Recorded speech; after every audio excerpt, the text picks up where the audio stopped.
Alors, je m'appelle Marc Coupel, Josabel 451, je suis plasticien.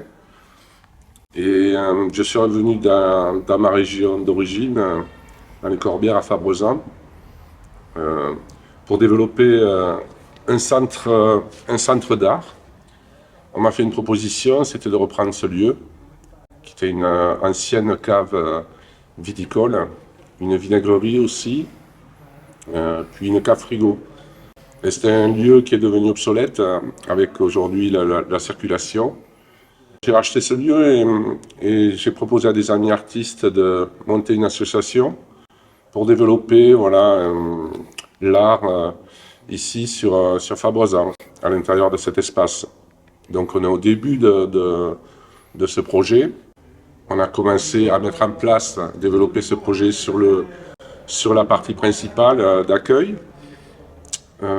avec donc les amis de l'association. Donc on a travaillé sur les murs, le sol, pour essayer de déjà, après le Covid, c'était très compliqué, déjà d'ouvrir et de commencer à exposer des artistes. Donc on a fait les premières sessions en bas, avec une trentaine d'artistes l'année dernière. Et puis cette année, on a 35 artistes en exposition qui se relaient donc sur 9 expositions. On a aussi tous les mercredis des spectacles du théâtre, du cirque, de la chanson. Et on essaie petit à petit d'habituer les gens du coin, en fait, du secteur, et puis les gens qui passent, à venir dans ce lieu et à se l'approprier aussi. Il y a aussi un bar associatif, donc à partager. Et voilà, on développe petit à petit chaque année. Là, en ce moment, on développe une partie sur le côté qui sera prochainement la boutique, le bureau, et qui sera aussi l'entrée pour les personnes à mobilité réduite. Et j'espère, en tout cas, on fait ce qu'il faut pour l'année prochaine développer l'étage et donc la galerie d'art contemporain à l'étage du bâtiment. Et le bas sera donc dédié entièrement au spectacle, donc salle de concert, théâtre, cirque. Et ça nous permettra comme ça de séparer ces deux pôles et de faire vivre en bas avec aussi le milieu viticole, avec qui on travaille beaucoup, notamment sur les vernissages, un bar à vin dans l'espace d'accueil. Il y a chaque fois 2 artistes, 2 plasticiens sur l'ensemble de l'expo et un sculpteur. Et après, il y a pour la saison complète 4 artistes sculpteurs en céramique. Et à l'intérieur de chaque cuve aussi, il y a des installations d'artistes. Et ça, ce sont des gens vraiment qui aiment ces contraintes très particulières de rentrer à l'intérieur et d'installer un espace pour proposer au regard, comme ça, quand on met la tête à l'intérieur de l'entrée de la cuve, de proposer cet espace particulier. Et voilà, et donc ça change tous les 20-25 jours.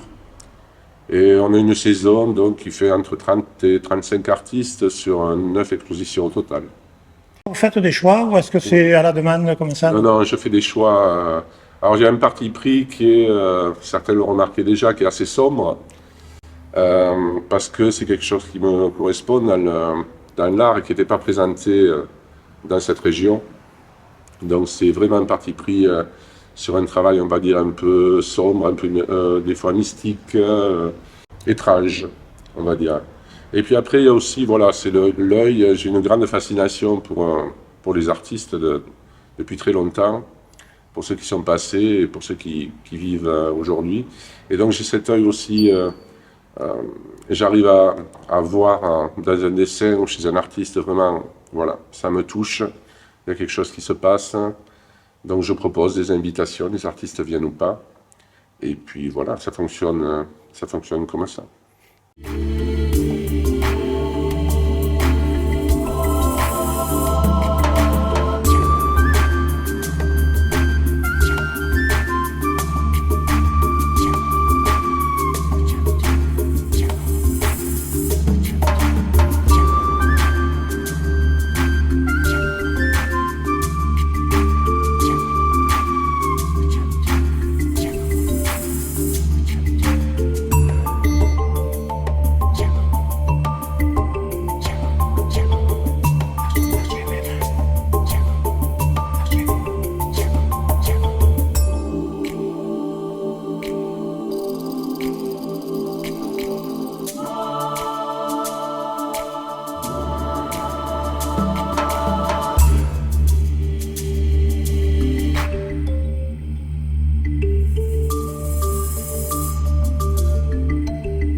Il y en a deux pareils, c'est ici et à Rivesaltes. Vous avez la même façade. C'est les mêmes personnes, hein, même architectes et même personnes qui sont. Alors je sais pas qui a inspiré l'un ou l'autre. Il me semble, si je veux pas dire de bêtises, mais ça doit être 1917. Et après, pour la façade. Hein. Mais il y avait un toit qui descendait. Et après le toit plat, c'est l'après-guerre. Je crois que c'est 47. C'était des remises. Après c'était la première cave. C'était dessous la première cave. Vous avez 5 mètres de cave dessus. Ah oui, On a d'accord. fermé parce que c'était pas propre. Et après c'était une vinaigrerie. Et après, ils ont transformé après le toit plat là, en cave frigo en fait, réfrigérante. Comme ça, ils stockaient à 17 degrés tout le vin.